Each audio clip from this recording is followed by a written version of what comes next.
ఆర్థిక ఇబ్బందులు ఉన్నా పరిస్థితులు సహకరించకపోయినా అన్నింటినీ అధిగమించి కష్టపడి చదివి డిఎస్సీలో ర్యాంకులు సాధించారు సిద్ధాపురం గ్రామానికి చెందిన 4 అభ్యర్థులు. కుటుంబ సభ్యుల సహకారంతో ఉన్నత చదువులు చదివి ప్రభుత్వ ఉద్యోగానికి ఎంపికయ్యారు. అయితే ఈ గ్రామంలో టీచర్ జాబ్ చేసేవారే ఎక్కువ.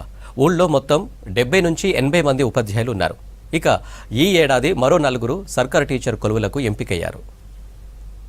సిద్ధాపూర్ ఈ గ్రామంలో ఉన్న వారిలో ఎక్కువ మంది ఉపాధ్యాయులే.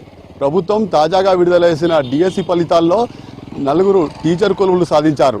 ఎలా సాధించారు, ఏ ర్యాంకులు సాధించారు, వారి మాటల్లోనే తెలుసుకునే ప్రయత్నం చేద్దాం. హన్మకొండ జిల్లా హసన్పర్తి మండలం సిద్ధాపూర్ గ్రామంలో 4 అభ్యర్థులు డిఎస్సిలో ర్యాంకులు సాధించారు. ఈ గ్రామం చిన్నది అయినా ఇక్కడ టీచర్ జాబ్ చేసేవారే ఎక్కువ. గ్రామంలో మొత్తం 70 నుంచి 80 మంది టీచర్లు ఉన్నారని చెప్తున్నారు స్థానికులు. వారి స్ఫూర్తితో ఈ ఏడాది అదే గ్రామానికి వల్లాల నర్మదా, దూరం శ్రావణకాంత్, హరీష్, విక్రమ్ డిఎస్సిలో ర్యాంకులు కొట్టేశారు. ఆర్థిక ఇబ్బందులను అధిగమిస్తూ ఓవైపు ఉపాధి కోసం పనులకు వెళ్తూనే రాత్రి పగలు తేడా లేకుండా చదివి టీచర్ ఉద్యోగాలకు ఎంపికయ్యారు.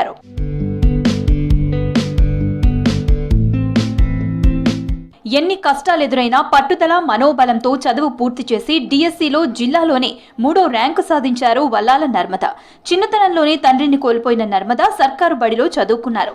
చదువుకునేందుకు పరిస్థితులు సహకరించకపోయినా పట్టుదలతో అనుకున్నది సాధించారు నర్మద. ఎన్ని గంటలని కాకుండా కాన్సెప్ట్ బేస్డ్గా అలా చదవడం వల్ల మనకు యూజ్ ఉంటుంది. డిఎస్సిలో ప్రతి point to point text book academy books ఏమున్నాయి అవి ఫస్ట్ పేజ్ నుంచి లాస్ట్ పేజీ వరకు ప్రతి లైన్ టు లైన్ చదవాలి డిఎస్సికి. అట్లయితే మనకు మార్క్స్ అనేవి ఎక్కడ పోవు. నేనేంటంటే ఏం చదవాలంటే ఓన్లీ గవర్నమెంట్ అకాడమీ బుక్సే చదివిన, ఇంకే బుక్స్ పోలే. అకాడమీ బుక్స్ ఫాలో అవుతూ లైన్ టు లైన్ అండర్లైన్ చేసుకొని చదివేది. దానివల్ల నాకు మార్క్స్ ఎక్కడ పోలేదు. బాల్యంలోని తల్లిదండ్రులు మరణించిన అన్నా వదినల సపోర్టుతో ఉన్నత చదువులు చదివి ప్రభుత్వ ఉద్యోగం సంపాదించారు డిఎస్సి ర్యాంకర్ దూలం శ్రవణకాంత్. టీచర్ ఉద్యోగం సంపాదించాలనే పట్టుదలతో కష్టపడి చదివి జిల్లాలో 11వ ర్యాంకు సాధించారు శ్రవణ్. మన డిఎస్సి ఫలితాల్లో 11వ ర్యాంకు, జిల్లా స్థాయిలో 11వ ర్యాంక్ వచ్చింది సార్. నాకు ప్రీవియస్గా ఎస్ఐ కానిస్టేబుల్ మిస్ అయింది సార్. మళ్ళీ ఒక 1 మంత్లో కోలుకొని తిరిగి ఇక సొంతంగా నోట్స్ ప్రిపేర్ చేసుకుంటూ కాకతీయ యూనివర్సిటీ లైబ్రరీలో ప్రిపేర్ అయ్యాను సార్.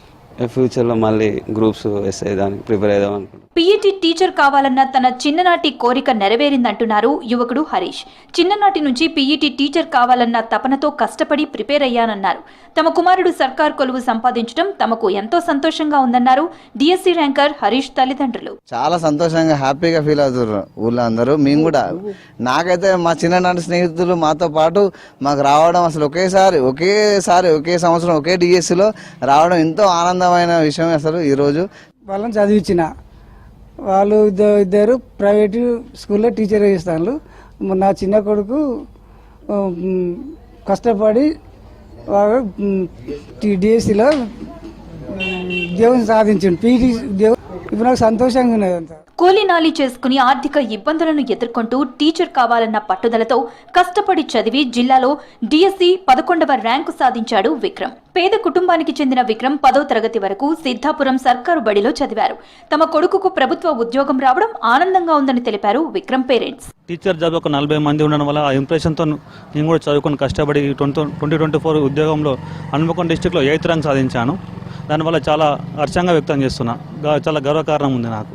ఎడ్జిటి జాబు సాధించిండు, మా కష్టానికి ఫలితం దక్కింది. ఇప్పుడు సంతోషంగా ఉన్నది. చాలా కష్టపడ్డాడు. మేము చెప్పినట్టు మా అబ్బాయి విన్నాడు. మా అబ్బాయి మాకు ఎప్పుడు తిరిగి పెట్టలేదు.